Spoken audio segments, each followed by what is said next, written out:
This is Mitali. Welcome to evidyarthi.in। चलिए start करते हैं with another very interesting question, but इससे प्रीवियस क्वेश्चन का ये एप्लीकेशन पार्ट है, ठीक है। सो क्या है क्वेश्चन, एक बार देखते हैं। Calculate the work required to be done to stop a car of 1500 kgs। तो यहाँ पर हमें कार को स्टॉप करना है। जैसे प्रीवियस क्वेश्चन में हमने देखा है कि कितना वर्क डन हमें करना पड़ेगा to stop an object of mass m moving with a constant velocity v, ठीक है। सिमिलरली यहाँ पर भी हमें गिवन है moving with a velocity of 60 kilometre per hour, ठीक है। सो बिल्कुल सेम क्वेश्चन है, सिर्फ डिफरेंस इतना है, now in this question you have the values, ठीक है। सो वर्क डन कितना है, हमने पहले वाले क्वेश्चन में भी देखा है कि वर्क डन उतना ही होना चाहिए जितनी उस मूविंग बॉडी की काइनेटिक एनर्जी है, ठीक है। क्योंकि हमारी बॉडी मूव कर रही है तो उसमें एनर्जी पोटेंशियल या कोई और नहीं होगी, but it will have the kinetic energy, ठीक है। सो चलो एक बार देखते हैं। सबसे पहले हमारे लिए जो छोटा सा चैलेंज है वो ये कि किलोमीटर पर आवर में है। So I need to convert it into metre per second. तो मीटर पर सेकेंड में कन्वर्ट करने के लिए हम क्या करते हैं, 5/18 से आप सिंपली से मल्टीप्लाई कर सकते हो। यहाँ पर अगर मैं इसे कैंसिल आउट करूं तो 6 से ही कर सकते हैं। सो वी विल गेट 50/3, ठीक है। तो हम यहाँ पर सिंपली से पुट करते हैं कि we have 50/3 metre per second, ठीक है। सो हमारी जो वेलोसिटी है वो भी मीटर पर सेकेंड में हो गई है। मास हमारा सिंपली केजीज में हमें गिवन ही है, तो बस अब हमें कुछ कन्वर्जन तो नहीं करना है, ठीक है। चलिए अब हम आगे मूव करते हैं। We need to find the work done कितना होने वाला है।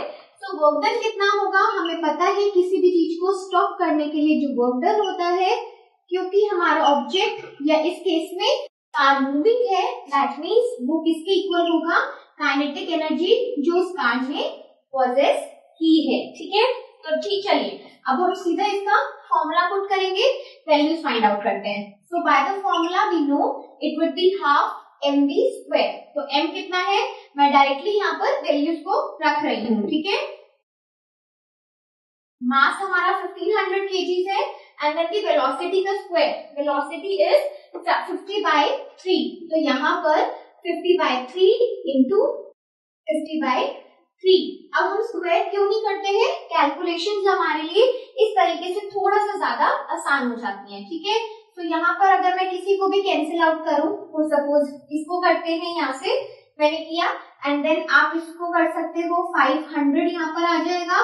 So what we will get 25, 5 into 5 को करेंगे तो अगेन 25। तो हमारे पास 625 एंड देन कितने जीरोस हैं, 3 जीरोस वी हैव, ठीक है। So 625,000 upon 3।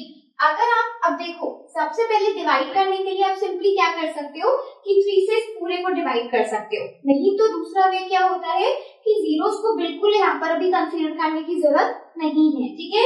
सिंपली 625 को 3 से डिवाइड करो, छोटा नंबर होगा, ज्यादा जल्दी कैलकुलेशन होगी। सो अगर आप डिवाइड करोगे 625 को 3 से, तो यू विल गेट 208.3, ठीक है। और इन 3 जीरोस को मैं यहाँ पर सिंपली 10 की पावर 3 पे रेज करके लिख देती हूँ, ठीक है। अब अगर मुझे यहाँ पर ये राउंड ऑफ वाला फिगर नहीं चाहिए, यहाँ पर आप अपना आंसर छोड़ सकते हो, वी आर कंप्लीटली डन। लेकिन इन केस आपको ये 3 नहीं चाहिए, बिकॉज राउंड ऑफ तो होगा नहीं है, तो मुझे वैल्यूज की रिक्वायर्ड नहीं है। So what we can do according to the question answer, जैसे आपकी बुक में क्वेश्चन के आंसर्स गिवन है, उसी हिसाब से मैं क्या कर रही हूँ, यहाँ पर एक पॉइंट हम इसे यहाँ पर मूव कर लेंगे। तो 20.8 इंटू पावर क्या हो जाएगा फिर 4। तो ये हमारा कितना आ गया, this is the work done and this work done is equals to the kinetic energy possessed by the car having mass 1500 kgs and moving with a velocity of 60 km per hour। तो इस तरीके से हमारे questions बिल्कुल complete होते हैं। We better no कितना हमारा वर्क डन होने वाला है, कार को स्टॉप करना है, तो जितनी उस ऑब्जेक्ट में, इस कार में काइनेटिक एनर्जी है, उतना ही वर्क डन उसको स्टॉप करने में लगेगा, ठीक है। सो आई होप आपको इसका एप्लीकेशन पार्ट भी, यानी कि ये क्वेश्चन और इससे प्रीवियस क्वेश्चन भी आपको समझ आया हो, ठीक है। Moving on to the next question, up till then keep learning, keep watching, bye.